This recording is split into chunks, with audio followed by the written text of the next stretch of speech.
மாதவிடாய் நிறுத்தம் அதாவது மெனோபாஸ் ஒரு பெண்ணின் வாழ்க்கையில் மிக முக்கியமான ஒரு காலகட்டமாகும்.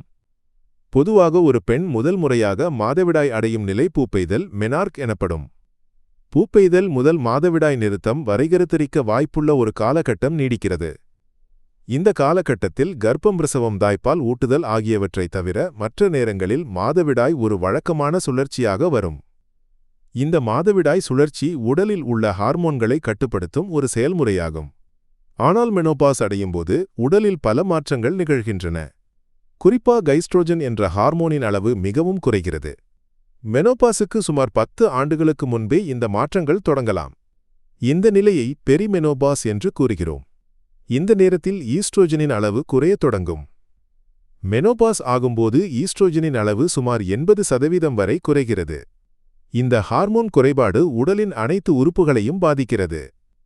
ஈஸ்ட்ரோஜன் குறைவதோடு மட்டும் அல்லாமல் தைராய்டு சுரப்பி மற்றும் அட்ரீனல் சுரப்பியிலும் மாற்றங்கள் ஏற்படுகின்றன. இதன் விளைவாக பல பெண்கள் மெனோபாஸுக்குப் பிறகு உடல் எடை அதிகரிப்பதை உணர்கிறார்கள்.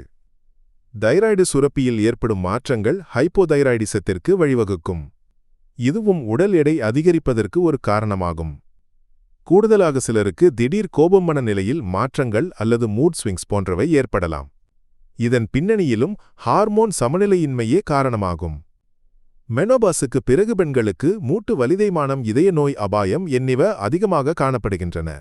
அதேபோல் யூரிக் அமிலத்தின் அளவு அதிகரிக்கவும் வாய்ப்புள்ளது. மெனோபாஸுக்கு முன்பு ஈஸ்ட்ரோஜன் யூரிக் அமிலத்தை உடலிலிருந்து வெளியேற்ற உதவுகிறது. ஆனால் மெனோபாஸுக்கு பிறகு ஈஸ்ட்ரோஜன் குறைவதால் யூரிக் அமிலத்தின் அளவு இரத்தத்தில் அதிகரிக்கிறது. இது கீல்வாதம் கவுட் போன்ற பிரச்சினைகளுக்கு காரணமாகலாம். ஈஸ்ட்ரோஜன் இதய ஆரோக்கியத்திற்கு பெரும் ஆதரவளிக்கும் ஒரு ஹார்மோன் ஆகும். அதனால்தான் பொதுவாக ஆண்களை விட பெண்களுக்கு இதய நோய் குறைவாக காணப்படுகிறது. ஆனால் மெனோபாஸுக்கு பிறகு ஈஸ்ட்ரோஜன் குறைவதால் இதய நோய் அபாயம் பெண்களுக்கும் அதிகரிக்கிறது. இது ஆண்களுக்கு நிகரான நிலையை அடைகிறது. கூடுதலாக பல பெண்களுக்கு ஹாட் ஃபிளாஷஸ் அனுபவம் ஏற்படுகிறது. அதாவது முகம் அல்லது உடலின் மேல் பகுதியில் திடீர் சூடுவியர்வை எரிச்சல் போன்றவை உண்டாகிறது.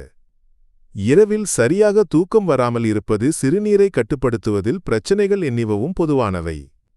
பிறப்புறுப்பில் வறட்சி அரிப்பு மீண்டும் வரும் தொற்றுநோய்கள் என்னிவவும் ஏற்படலாம்.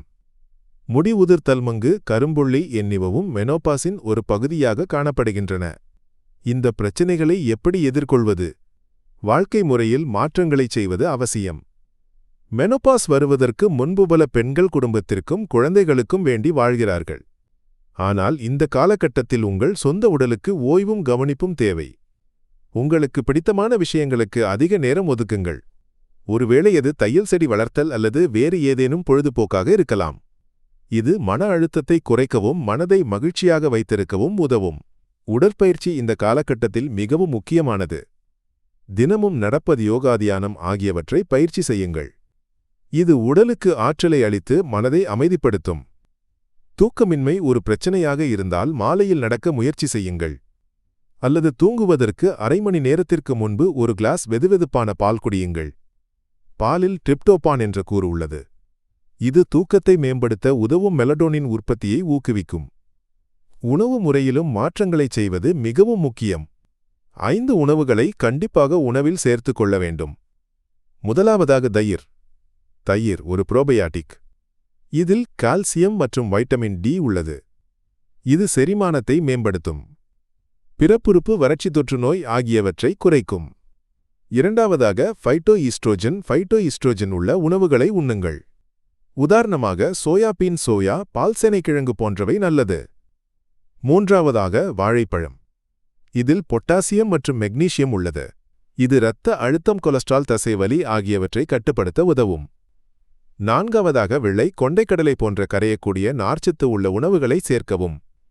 இது செரிமானத்தை மேம்படுத்தி உடல் எடையை கட்டுப்படுத்த உதவும். ஐந்தாவதாக சதாவரி தண்ணீர் விட்டான் கிழங்கு. சதாவரியை பொடியாகவோ அல்லது கிழங்காகவோ சாப்பிடலாம். இது ஈஸ்ட்ரோஜனின் ஒரு நல்ல மூலமாகும். இத்துடன் நிறைய தண்ணீர் குடியுங்கள். நீரிழப்பால் ஏற்படும் தசைவலி மற்றும் தொற்றுகளைத் தவிர்க்க இது உதவும். இந்த வாழ்க்கை முறை மாற்றங்கள் உடற்பயிற்சி உணவு முறை ஆகியவற்றை வழக்கமாக்கிக் கொள்ளுங்கள். அப்படி செய்தால் மெனோபாஸின் சிரமங்களை எளிதில் கடந்து செல்ல முடியும். இந்த வீடியோவில் கூறப்பட்ட விஷயங்கள் கல்வி நோக்கத்திற்காக மட்டுமே. உடல்நலப் பிரச்சினைகளுக்கு எப்போதும் ஒரு தகுதி வாய்ந்த மருத்துவரை அணுகவும். உங்களுக்கு இந்த தலைப்பு பிடித்திருந்தால் இந்த வீடியோவை மற்றவர்களுடன் பகிர்ந்து கொள்ளுங்கள்.